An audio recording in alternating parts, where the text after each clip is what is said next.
Hello friends, my name is Abhishek and today in this video I am going to clarify whether if you have got any mail or any messages like non-issue strike notifications these days. So friends, this is not any copyright or community strike, but this is only just an information to you that it was reported to YouTube that many YouTube creators were not getting any community strike updates to their mail or to their notification.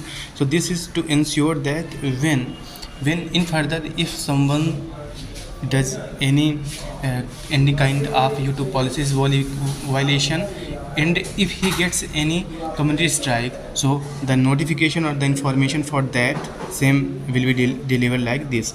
So if you have got any mail or any notification or any pop-up from YouTube like this, so this is just to inform you that you have got the notification for same for your previous strike. This is not copyright strike, this is just an information to you. I have cross verified this from YouTube chat support. So I asked them that whether this is any kind of threat to my channel or any kind of policy violation or any kind of YouTube copyright or any kind of community strike recent this I have met on my YouTube. So they refused to for same, and they said that you have not to worry at all because this is just a notification and it's not anything to worry about for. Thank you.